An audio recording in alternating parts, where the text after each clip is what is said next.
Kia ora everyone and welcome back to Stripped and Unscripted. I'm Vixen Temple And I'm Madeline Rose. and we are here today to talk about men. Full stop.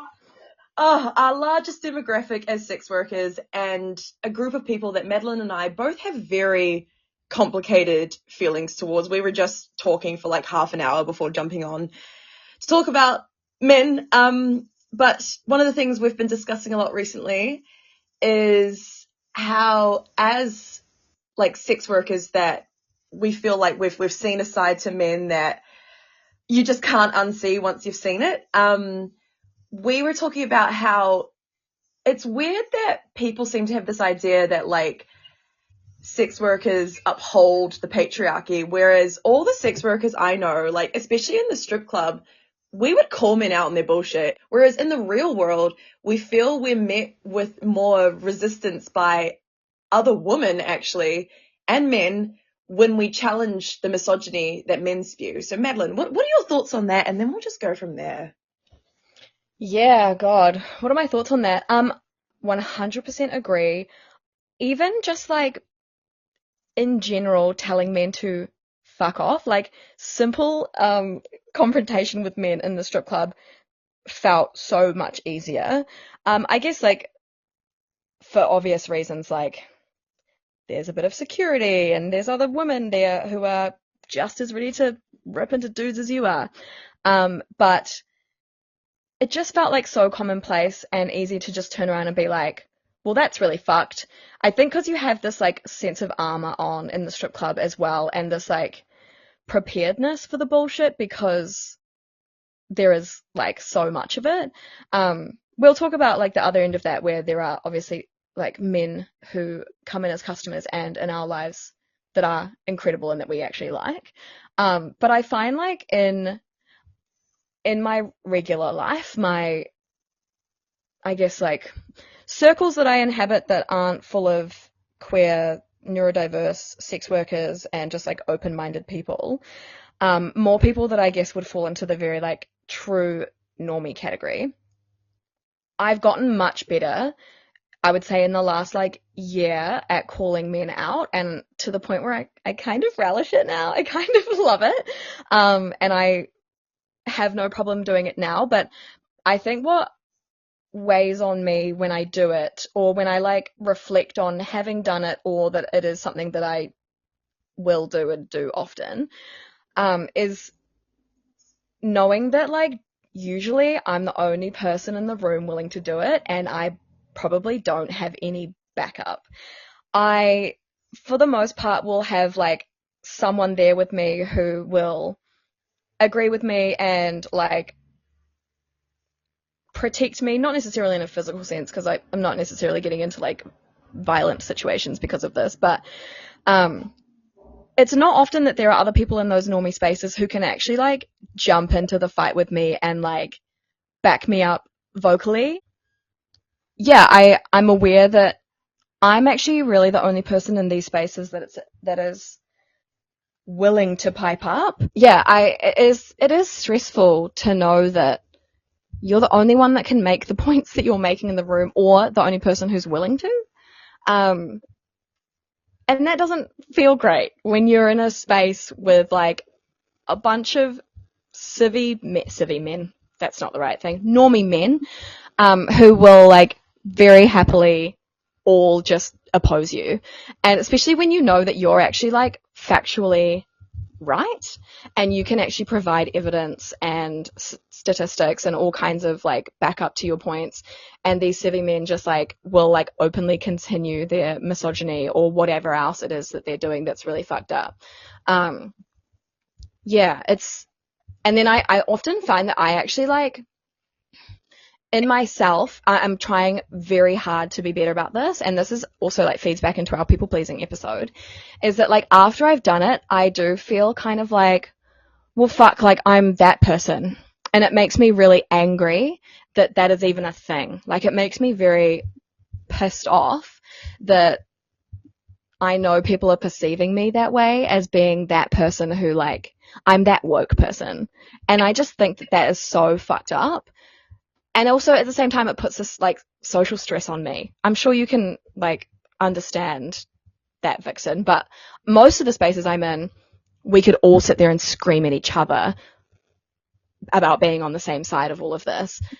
But there are like maybe like one social situation out of 10 where I'm like, fuck, I'm really outnumbered. And it's always the very, very normie spaces, I guess. But yeah, do you have anything to add to that, Vixen? Oh my gosh, love everything you said.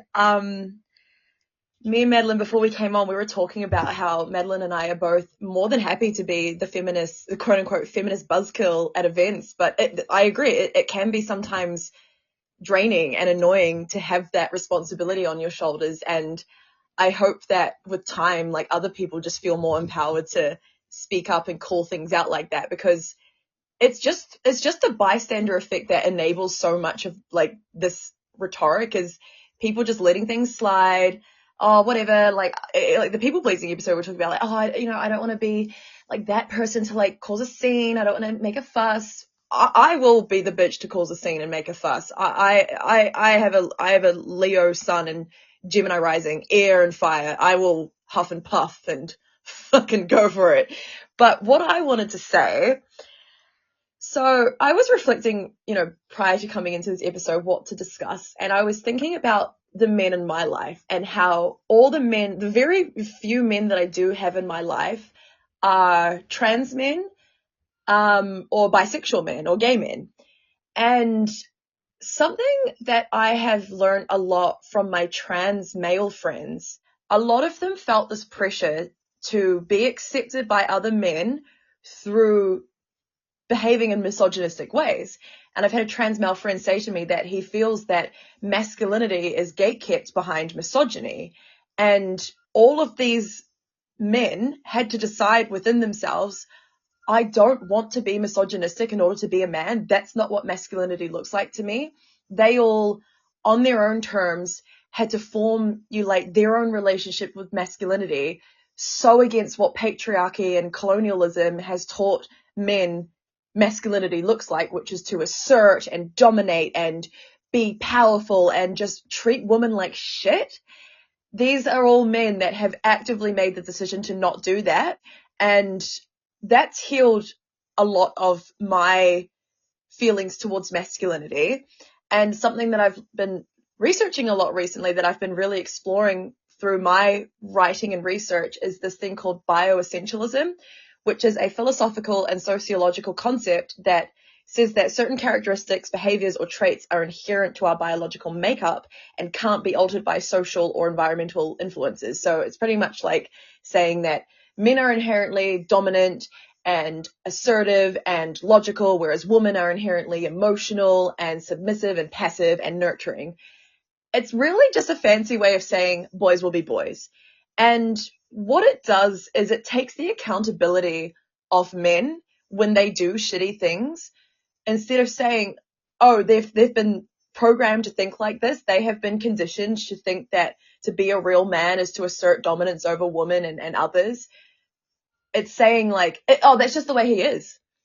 And I have to be honest, there are times throughout my life, and I'm still trying to unpack this within myself, where I have believed to myself that men are just inherently evil and that there's nothing we can do about it. But what's helped me a lot is realizing that by thinking that, it's taking the accountability away from the men. Because as Madeline touched on, there are men in our lives that I see as examples that you don't have to be a piece of shit. You don't have to be like that. It's a choice these men are making, just as it was a choice for my trans male friends to not buy into that, like the red pill content we see, the alpha male shit. And I think for a lot of women, myself included, that buy into that, men are just inherently evil rhetoric, I think it's almost like this weird coping mechanism to help us navigate having to coexist with people that are statistically our biggest threat. It reminds me a lot of the strippers in the club that would say that the industry is just inherently exploitative and management's always done this to us, so like there's no use fighting it. Like, I think it's this weird coping mechanism to deny yourself agency, to just sort of go with the flow as like a weird trauma response. And so I can't fault the people that I myself included, say like, oh, men are just inherently evil fucking people, there's nothing we can do about it, I'm still trying to unlearn that within myself because I've just seen too much to think otherwise. But I really firmly want to believe and give men the benefit of the doubt that they can change. But there's just such a large group, because of how patriarchy has fostered this idea of masculinity. I just don't see enough of them challenging that. And I saw this reel the other day of this guy who was talking about himself confronting his misogyny within himself and trying to unlearn patriarchal conditionings of what it means to be a man. And he was talking about how he often sees men getting annoyed at this uptake on the internet of quote unquote man hating content from women. And he made this really good point where he said, and I'm going to quote him, he says, men as the oppressing class are not entitled to the support of the oppressed class. And essentially he was saying what I completely agree with him. Men have a responsibility to unlearn their patriarchal conditioning, and it's not on to women to mother them through that. But too many men expect us to like mother them through it, and that's just them playing into patriarchal conditioning of like, oh, women are nurturers. Like, if this man in the video said to himself, he's like, sometimes I see a woman posting how she hates men and I get triggered, but I think, actually, fair enough. Like, she should hate men because we have, as a group, oppressed her and treated her like shit. But he'll see in the comments, and I see this all the time too, men being like, oh my God, like, when did it become okay to hate men? Oh my God, everyone hates men these days. I'm so ashamed to be a man and everyone's hating on men. Like, I'm sorry, but you kind of asking for it. Like, you've made this bed. You've oppressed us. Men oppress us. And how do you expect us to just smile through that and love you through that? I want to share like maybe like you said that you like have a hard time with believing that men are inherently evil.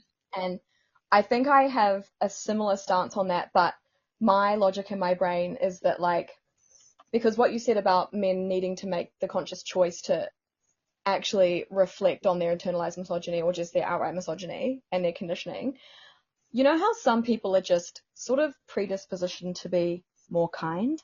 Some people are just more kind than other people. That's kind of a lens that I view it through, as I'm like, they all have the responsibility to do it. And whether or not they choose to do it, to me, I'm like, are you a kind enough, considerate enough person to make that choice? And a huge portion of them just aren't, or they can't look outside of themselves enough to actually make that choice. And so I maybe don't necessarily think that they're all inherently evil, but I do think that a lot of them aren't kind enough or thoughtful enough or reflective enough to make the choice to be better. And so, in a sense, like, you're all kind of real cunty unless you're going to make the choice to do better. And yeah, unfortunately, like, some people are actually kind enough and others actually just aren't.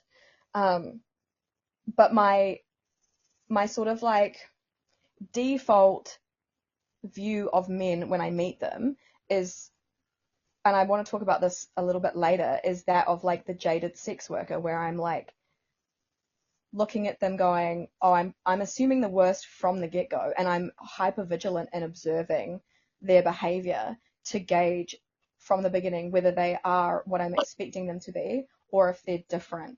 And like, unfortunately, like you said, Vixen, for people like us, like, we've seen too much.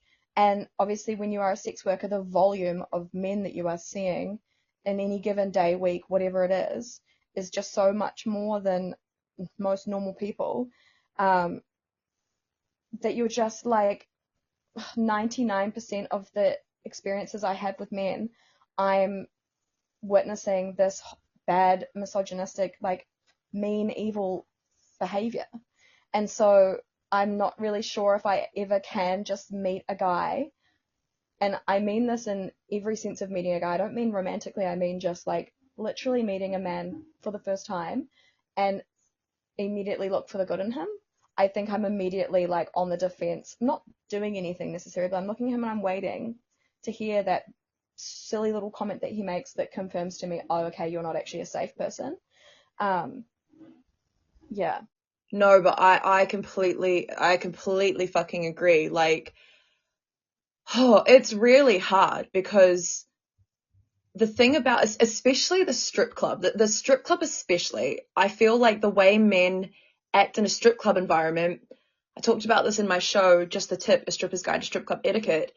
Men, a lot of men think that the strip club is a place where their actions have no consequences because how the world views sex workers as like othered women. They're not real women. They're dirty, broken women that get mistreated just as just part of the, the arrangement. A lot of men treat sex workers how they feel about all women in their lives, as my trans woman friends have said to me, that like the way that men treat trans women is how they feel about all women. And I think another thing I said in my show, Just the Tip, is that there's this idea that people think that like sex work clients are these like phantom figures or these like trolls that lurk under bridges that like only come out when the strip club's open, and like they're not members of society, but that they're just ordinary everyday men. They're fathers, they're brothers, they're your husbands, they're taxi drivers, baristas, doctors, lawyers, police. They are just as every sex worker is just an ordinary citizen, so are our clients. And so when just ordinary, everyday Joes come into your place of work and treat you the way that men, especially in the strip clubs, would treat you, it is really hard to not walk down the street, look at a man and think, how would you be treating me right now if I was in my lingerie and we were in a strip club environment? It is so, and I'm the same as Madeline. Like when I meet a man, it's a trauma response. Like I'm not wanting, I don't want to assume the worst, but just for my safety, when I am interacting with a man that I don't know, I've just met, I'm the same as Madeline. I am waiting in my mind for him to say or do that thing that's going to just make me go, ah, yep, I see you. There it is. And I don't like being like that. And I wasn't always like that. I remember when I was like an early teenage girl, I was fucking boy crazy and I was obsessed with me. I loved me. I was a pick me girl, okay? Oh my God. Oh my God, me too. I literally wrote this down. I Yes. was a pick-me before being a sex worker. And that is why, like, it's so fucking hard to think about, but I've been able to forgive that version of myself because we were raised in a culture that fosters this idea that, like, male validation is the be-all, end-all for women. And so we are programmed from birth to think that, oh my God, like, I need to be picked by a man. And I'll let Madeline talk on this more, but, like, yeah, it's just through being exposed to the way just every fucking day men act when they're in an environment that they think their actions have no consequences. I think it's so fair and reasonable for us to have reservations around most men, even though we really don't want to. Period. I feel like the whole like I want to like them thing, like I'm the same as you, Vixen. Like I was prior to sex work, I was such a pick me, but I also just loved men. Thought they were really funny. I've also, before doing any form of sex work, never had any problem with men. I was the, what would we call this? Not the aggressor, that's not the right word. I was the villain in every romantic story that I had prior to being a sex worker. Like, I just, like, boys liked me. It was really good. It was really easy to get boys to like me. I would get bored of them and dump them and move on to the next one. And it was just not an issue for me. I always got my way. I didn't really know what it was to be super sad about a boy because boys just always did what I wanted. And I loved them. And I could, like, I remember being in like social situations in like high school and just out of high school parties and such, and like giving a performance in a sense to a group of men and just being like working the room and it just being like 4 boys and me just literally being like, these men are all going to fall in love with me right now. I know that's going to happen. And I loved it because again, it's that thing of like, we have to find a way to get a boy to like us.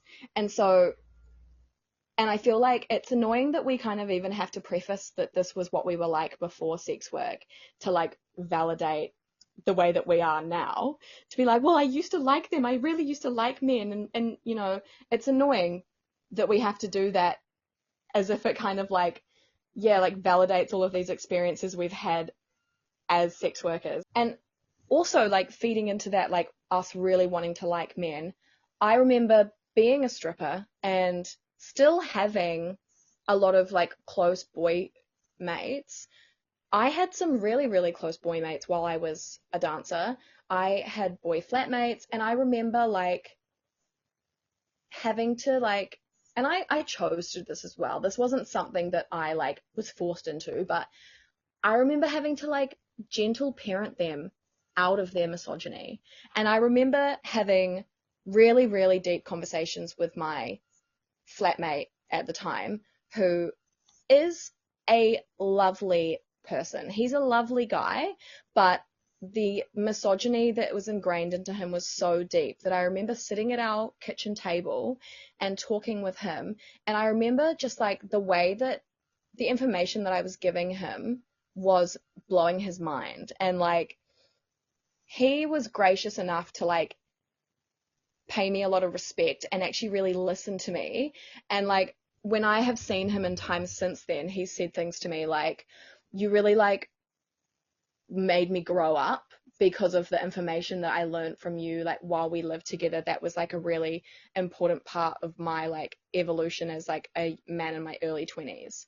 And I remember being like, I like, that feels nice that he said that. And I'm like, wow, like it feels good to be appreciated in that way. But also, how fucked is that we as women have to sit there with men, gentle parenting them into like respecting us?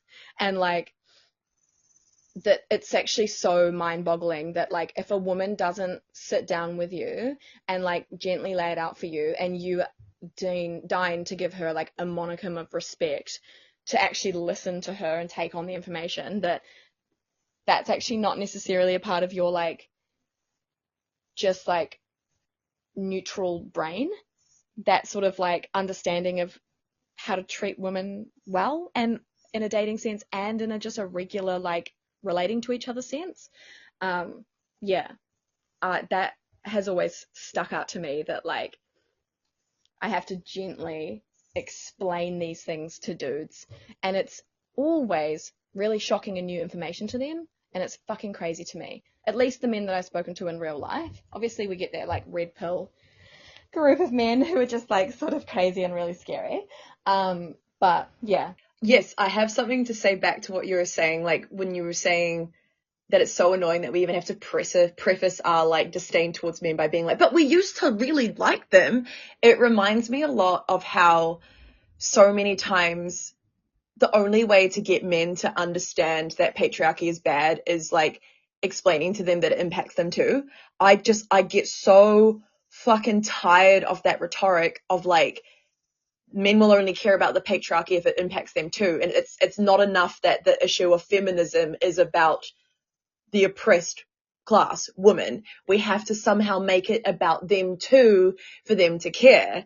And that's us having to mother them through compassion, which, what the fuck is that about? Like, it also reminds me of those like fucking jokes you see all the time, which is so real. Like, men will take acid at like 25 and develop like fucking the empathy and like the awareness that we were developing when we were like little girls at like slumber parties. Like, it is one of those things that it goes back to before, where it's like, I don't want to lean into bioessentialism, but it just seems to be the majority of men aren't aware of this stuff. And like, why does patriarchy have to be something that negatively impacts them for them to fucking care about it? And so I just wanted to agree with that. It's annoying that we feel we have to like warrant our disdain towards men by specifying, but we used to really like them and we still want to try like them. Because in saying that, I don't have a lot of men in my life. The ones that are in my life, like, had to tick a lot of boxes for me to be like, you're a safe person to be around. I just inherently, through my 29 years worth of experience on this earth as a woman, just feel this inherent distrust towards men. And one more thing I'll say, and then we'll go off to one of our prompts that I wrote down for this episode. Going back to the episode where we talked about, like, allyship isn't about you, that sort of reminds me of, like, you know, with men and, like, having to make their plight for the patriarchy earned by opening their eyes up to the way that patriarchy negatively impacts them. It does negatively impact them, but it also benefits them a lot. And that's the issue, is that they're not actually prepared to give up the benefits, no matter how small those benefits may be, for the betterment of others. And a lot of that allyship I see from quote unquote male feminists, it's so hard to not doubt, like, are you just doing this so that a woman will have sex with you? Like, are you just trying to put on the nice guy, oh, look, I'm so informed and woke, I'm unlearning this for the reward of sex? It's just something I am constantly asking myself when the male feminist is speaking. I'm like, is this real? I hope this is, I really want to believe, not for men's sake, for my fucking sake and my fucking safety, that there is hope that men can be better. But that's just, yeah, it's allyship's not about them. If men want to join women in the plight against patriarchy, if the only way to get them on board with that is by explaining to them that it impacts them negatively, I just, that just gives me the ick. I just hate that so much. It is. It's just like, fuck, like, must this all be about you? Can you not listen to, like, one of many millions and bajillions of statistics or horrible stories of women and be like, oh, maybe I look outside of myself. Do you know what I mean? It's like, no, we have to make this beneficial for you. And yeah, you're absolutely right, Vixen, it's fucked. But do you want to start us off with, I don't know, some of the things that sex work has taught you about men? I've got a little list. Let's hear your list first, and then I'll think about mine. We can do a little like back and forth, yeah. The first thing that I think ties like quite nicely into what we have been talking about already, I've written how natural and normal entitlement is to them. And this shows up to me so many ways in the strip club and like so many ways in life in general, but I specifically like remember, obviously in the strip club we have really firm boundaries, or you have to have really firm boundaries in order to like be okay and safe in the job. And I remember men just like boldly, like quickly, unassumedly, just barreling through my boundaries in a physical sense and like being touched in places that I had said was not okay. And then when I immediately check them on it and be like, oh no, they were literally shocked. Like literally shocked by the fact that they weren't just automatically entitled to touch me or behave that way with me.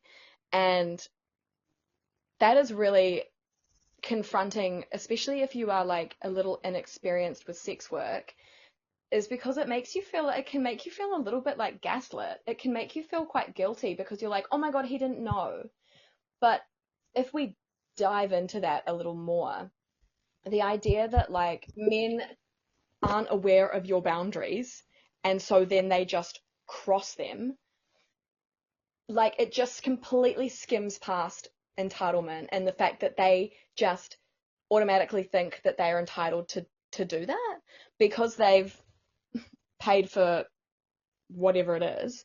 They haven't asked or they haven't listened when you've told them what the service is, and then they've gone and assumed that they are entitled to the specific thing, and when they're not, they get all shocked and confused by it.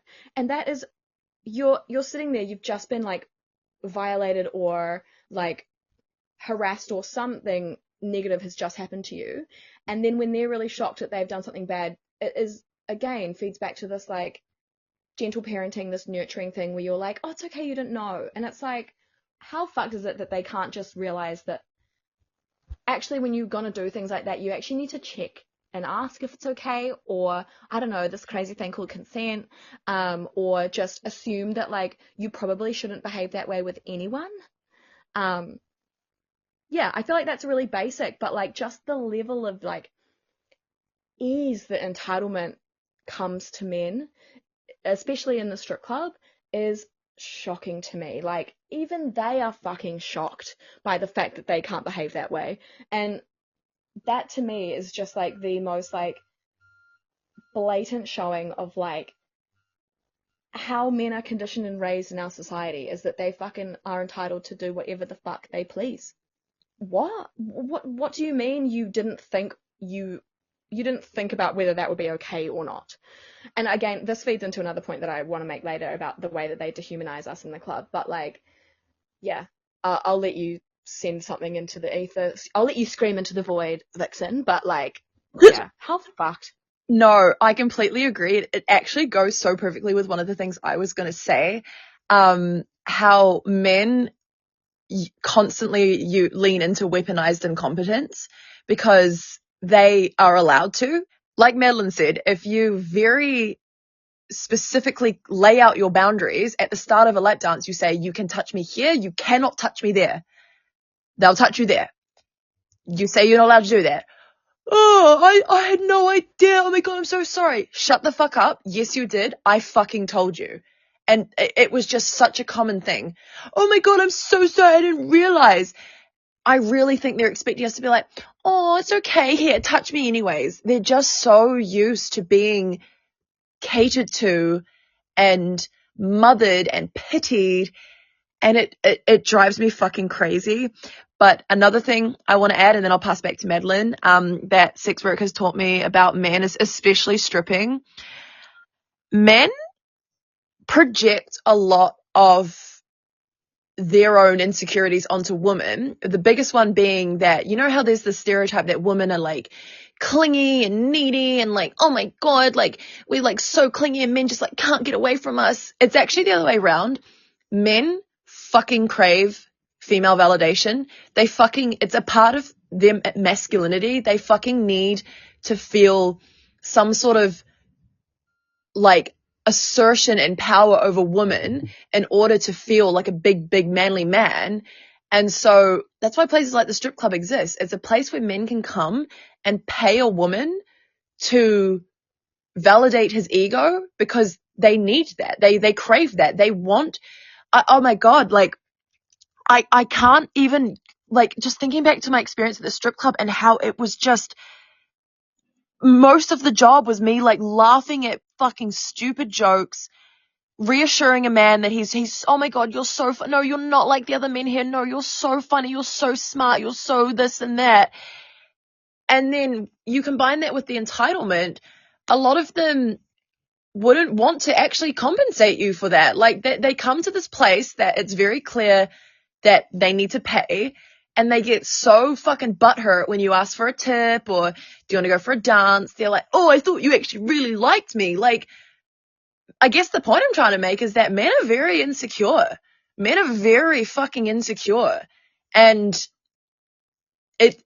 like, I could try to understand why that is. And I've thought, you know, what is patriarchy doing to make men feel so fucking insecure in a world that is built by men for men to fucking thrive? And I think a lot of it has to do with the fact that, I said this in my show, just the tip. I think a lot of men are in denial about the fact that we live under a patriarchy because they either, one, don't want to admit that their success was handed to them, or two, they don't want to sit with the reality that despite the fact that the world was quite literally built for their success, they still ended up a fucking loser. And I think that's where a lot of the insecurity comes around, that they have been told constantly, well, women are always saying that the world is built for men and built for men to thrive, but I'm not thriving, so what does that say about me? And I just think that the majority of men, especially just everyday working class men who aren't in the 1%, feel really insecure. And so they come to the strip club to reaffirm their masculinity and make themselves feel good about themselves.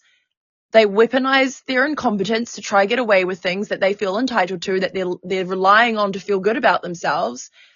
And yeah, that's honestly how I view a lot of men, is that they are deeply insecure because they don't understand when women talk about how the patriarchy is built for their success, and they're not a success at the end of the day. That's why, like, do you guys remember when there was that thing going around saying, like, if your man is obsessed with the Roman Empire, it's because he's not conquering his own life? Fuck. Like, it's like, But fuck, I could not agree with everything that you said more. Which again leads really well into my next thing. I said this like really briefly in the one before, but the way that men dehumanize us in the club.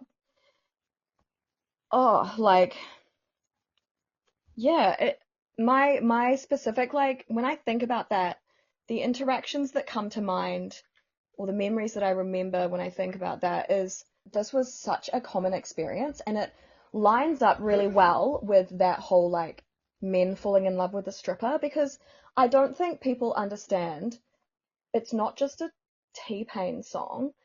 Men fall deeply in love with strippers within, I don't know, 5 minutes of talking to you at the strip club so often.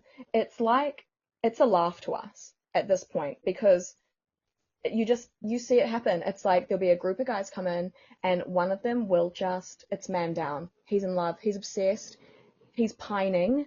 It's almost pathetic sometimes the way that they behave once they fall in love with a stripper and either can't afford to book said stripper, or I don't know, just need to leave the club or something like that. And it's like they genuinely behave heartbroken.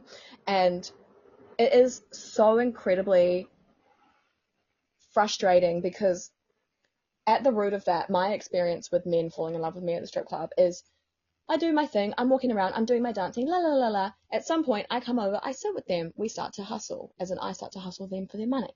And within about 5 minutes, there's this like total shift in demeanor from them.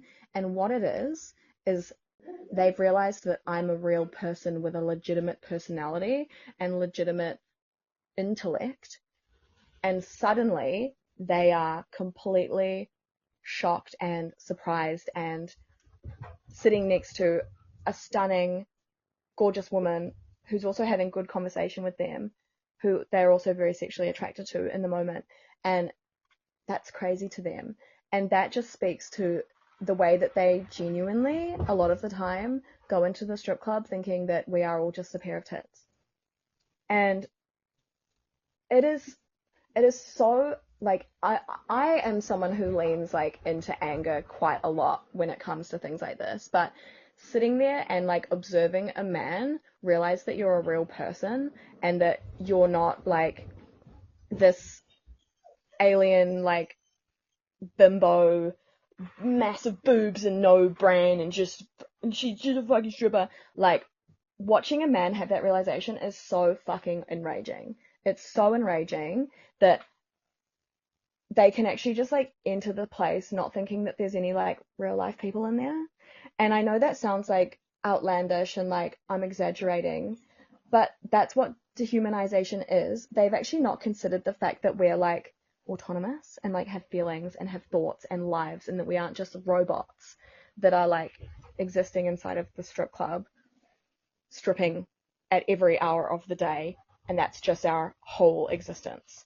You know, like, they'll ask you questions about your life outside of the club, and of course this is when we get a lot of the really like rude questions, like of the classic like what's your relationship with your father, you know, all of that thing, because they can't even like, a lot of them can't like actually understand or comprehend, sorry is the word I'm looking for, comprehend that like we have like legitimately like pretty normal lives outside of the strip club.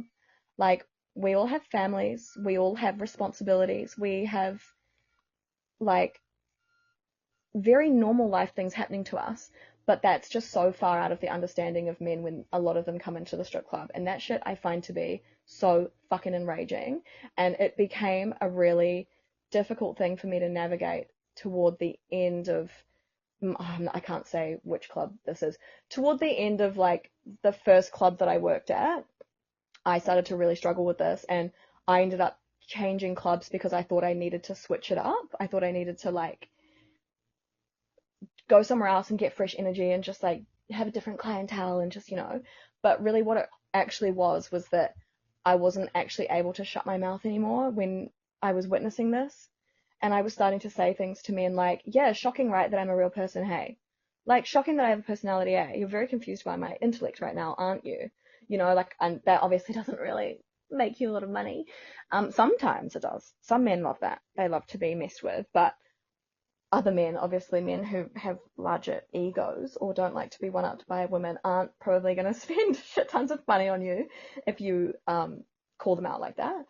But yeah, it was difficult, and it genuinely impacted my money. And yes, this is a me problem, but it's informed by a man problem, like misogyny problem. But yeah, that's my 2 cents on that. Bro, I know the exact shift in demeanor you're talking about. I've experienced that too, and you just see the like cogs turning in their head and they're like, oh my God, you're a human being.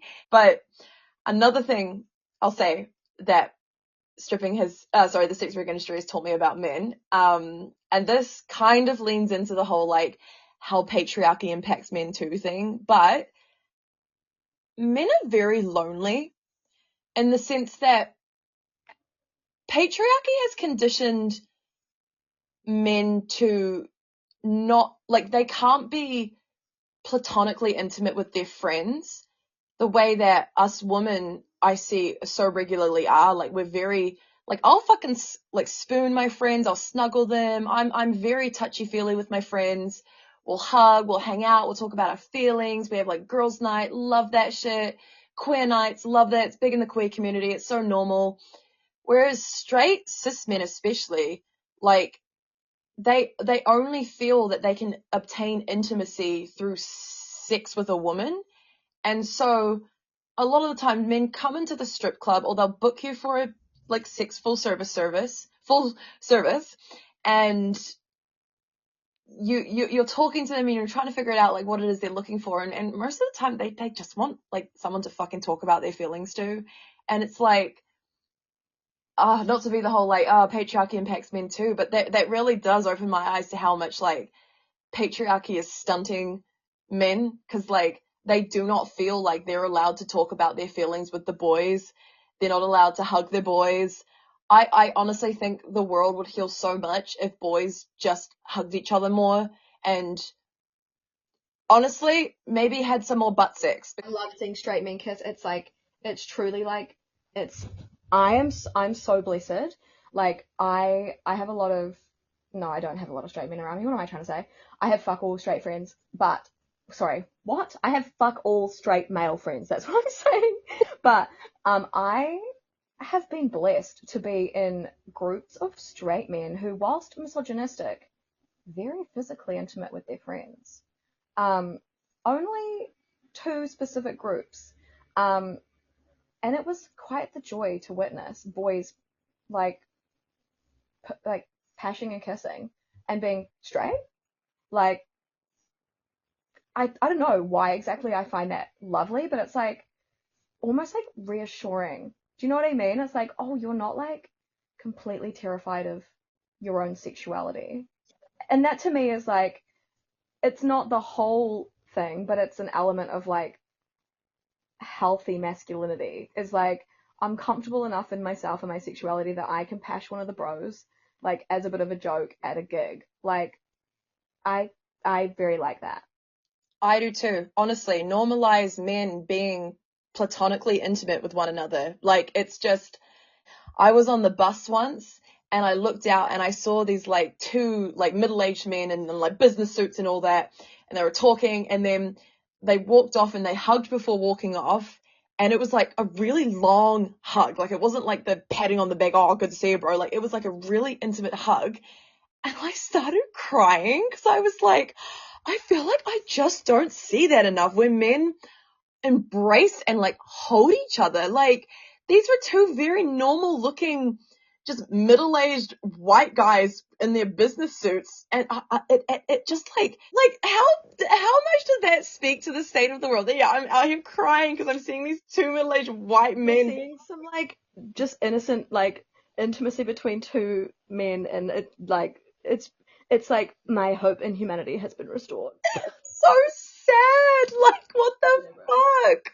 But real, like men are fucking lonely, and I don't care for this male epidemic loneliness fucking bullshit. Like, it's just, I don't know, it's just like, men are lonely, but I don't think the resolution is them having wives and like romantic relationships with women. Like, I think men need to heal their relationships with other men, because you think about it, like, patriarchy is inherently very homoerotic. Like, it's just like pushing this idea of like masculinity, and men are constantly out there trying to impress other men. Like, that's another thing the sex work industry has taught me about men. The majority of men are like desperate for male validation too. Like, there are a lot of men's motivations are driven by getting the approval of their boys, of the bros, of their father, of some man in their life that they have positioned as being like peak masculinity. They are desperately trying to get their validation. And so, like, you see that a lot. Oh my God, Madeline probably can relate to this too. Like, when groups of guys come in, and I think Madeline's touched on this in one of the other episodes, like, you can instantly tell who's the, like, quote unquote leader of that group, who's the one that's like, there's this unspoken, he's the one that they're all looking to as like, oh my God, you're such a big, strong, manly man, and I want you so badly. It's kind of like, we have the queen bee fucking trope in like girl friendships. Like, there's like the, I don't want to use the word alpha, but there's like the guy in most male friend groups that is sort of the one calling the shots and the leader, and there's just this unspoken like, okay, he's the one in charge here, and the rest of them are just like sucking his titties, wanting to like get his approval so fucking badly. And there's always like the runt of the group that gets picked on the most. It's just, I don't know, it's like one of the things I miss about being a stripper is like watching men as if I'm like a David Attenborough documentary. Like, it's just fascinating watching the way that men, straight men especially, socialize with one another, especially in an environment like the strip club. Like, what do you mean? Let's go sit around and have boners together, and like that's like that's so fucking gay. What do you mean? Mm. I find it interesting about the like pack thing.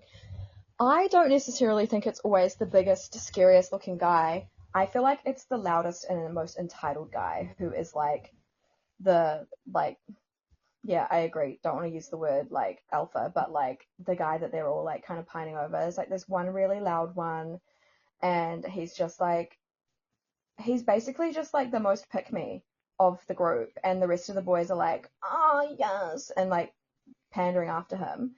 And like I found this like very apparent like when I met my boyfriend, if you don't know, is, and this is a humble brag, my boyfriend's ginormous, big muscly man, gym bro kind of vibe, very like generically attractive man, and just like a very, very calm presence. He is really quite happy to sit back and let everyone else be the center of attention, and he just will like, he's not like an attention grabbing sort of like dude. And watching him in like situations with other guys, he's usually the biggest person there, the fittest, and usually one of the more attractive people there, and he is not the quote unquote like leader of the pack ever. And that's not because he's a weak person in any way. He's just not desperately like seeking some form of validation via his behavior. And yeah, like I remember like when I first started talking to him, and like dating became like something that was on the cards for us when we were talking. I remember at first being like, holy fuck, this man is definitely going to traumatize me. Like, he's sexy, he's big and strong, you know, he's going to traumatize the living fuck out of me because he obviously will think so highly of himself and be so entitled. And when I met him over the like couple of weeks of us first like started dating, I remember being so shocked because he was just like so humble and like just so like not a complete asshole. And I remember being like, wow, I'm traumatized. Like, I'm really traumatized. I stereotyped you 100%. And then being like, oh, okay, so like, there is actually like, there is something more psychological going on with these, like, this whole like weird red pill alpha thing than like just being the biggest and strongest guy in the room. Do you get what I mean? Yep. Do we want to talk about the prompt I gave of like misandry as a trauma response? Yeah, I reckon we could touch on that quickly and then, yeah. So I feel like we sort of touched on this earlier when we were talking about how we both used to be like boy crazy pick me girls, and then just through our exposure to men and coexisting with men and the experiences we've had with them, our brains have, as a survival mechanism, learned to not trust men. And so for me, like, so many times throughout my online activist journey and just posting my opinions to the internet, I get accused of being a man hater and a misandrist. And it's just so interesting because for me, all of the quote unquote misandrists I know, like the misandry just plays out as wanting to avoid men at all costs. We're not going around killing men. We're not going around abusing them. We might make silly content about them on the internet to vent our frustrations, to bond with other women about it, to talk about it so that we can all come to this corridor that like, yeah, the way that men treat us is fucking shit. But like, there's just no comparison to be made between misandry and misogyny, because when men are misogynistic, it ends in us being like raped and murdered. She got stabbed because she rejected a man. She got a guy shoots up a school because he can't get a date to the prom. Like, what the fuck? I just get so frustrated that people seem to like weaponize.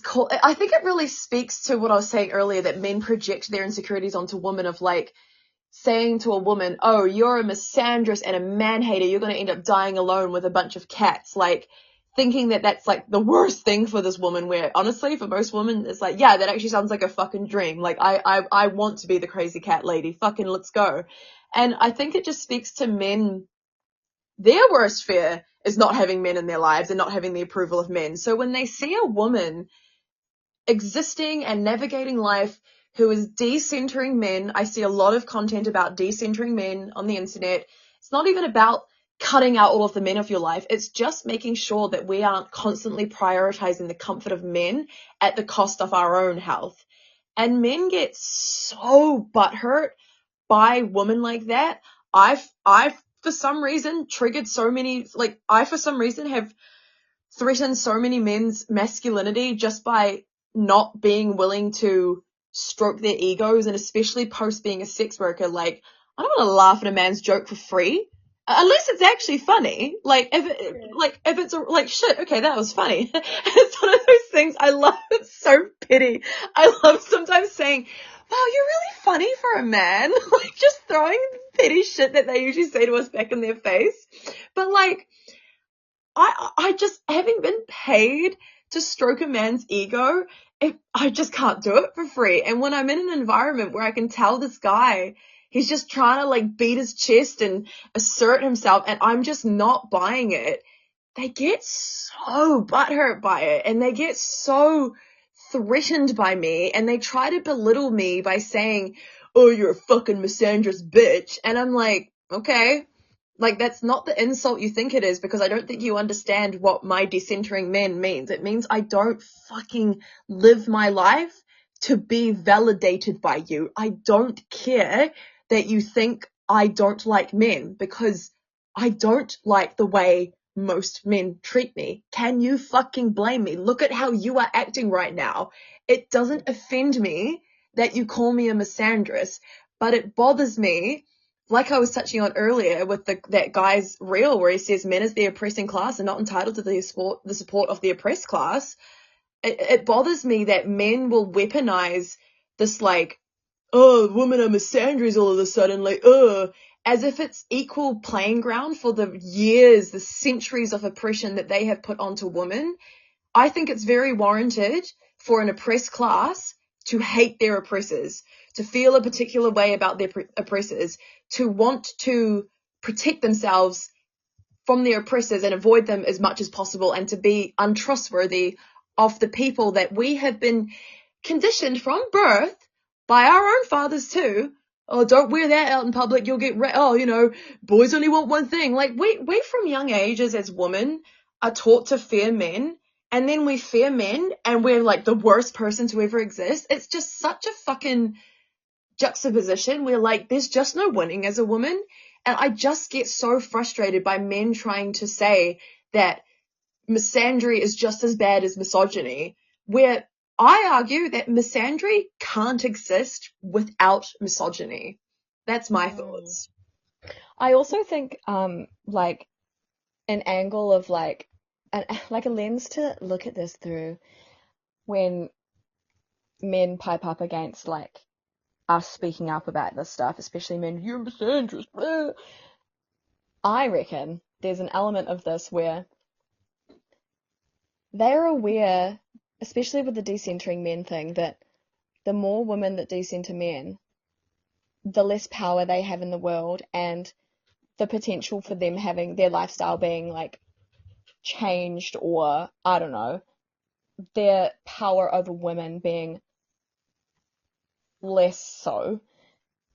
And so that really freaks them out, that the more of us that are out here, like, decentering men, the less power and less patriarchy there is. And they don't fucking like that. So they're gonna turn around and be like, well, you fucking hate us, kind of thing. As a way to be like, fuck, like, I think they know. I think they know deep down that when we decenter them, the more of us that do it, the less patriarchy, the less benefit to them. And yeah, like, the lack of patriarchy will lead to some great benefits for men. Like, I don't know, the lack of toxic, like, masculinity and ability to be vulnerable with your friends, and just a lot of patriarchal, like, norms not impacting them, which they refuse to admit. But I just think that some of them are fully fucking aware. They're fully aware that there's a really great reason for us to be like, what the fuck, guys? And they just not actually willing to, like, work with us because they don't want the idea of their reality to shift, because they quite like how they get treated in society right now, and they want to continue to receive that. And it goes the same for all oppressors, like, to put this in a pole fit lens, like, a big part of why, and this will be obviously, like, slightly more relevant to those of you who are, like, pole dancers or strippers who are involved in pole dance in this whole conversation, but, like, a lot of pole dancers don't want to ally, or are, like, apathetic toward the conversation, because it's actually kind of hard to be an ally when you realize that some of the behaviors that you currently indulge in are no longer okay. And you actually have to sort of go out of your way to, and yeah, like we were talking about at the start of the episode, make a conscious decision and effort to be better or change your behavior. And a lot of people just don't want to do that. They're just not that interested in changing their behavior. They want to continue to engage with whatever it is in the way that they want to, in a way that's pleasurable to them. And so they'll turn around and be like, well, you, like, nah, it's that defense mechanism of, like, I don't actually want my reality to change. I don't actually want to have to work to help lift other people up. And so, like, defense fuck you mode is what takes over. And yeah, like, it's incredibly frustrating. It's, people who can't see outside of their own scope and their own tunnel vision. And it's like, anyone who, like, genuinely opens their fucking eyes and looks at legitimate, like, history and things that have actually happened in the world so many million bajillions of times, still happening, probably happening right at this very moment. If we look at those the way that, society and men have treated women over time, it would just make so much sense. Anyone with basic understanding of emotions would understand why we're so fucking angry and why we want to decenter you. So, yeah. We should probably end it there because we've been going for like nearly 2 hours now. No, I think that's a beautiful way to close this off. And yeah, that was a great corridor. Lots of feelings were had, lots of vents were had. Like I said at the start, Madeline and I have very complicated feelings towards men. It's a very complicated discussion to have, and I feel good about how that went. I'd be really curious to hear what other people's thoughts are if they've made it this far. You have been listening to Stripped and Unscripted with Vixen Temple and Madeline Rose. If you'd like to support the show financially, please check the link in our show notes for our Buy Us a Coffee. And if you'd like to support the show for free, please subscribe to our channels and follow us on Instagram. Aroha nui, and we'll see you in the next episode.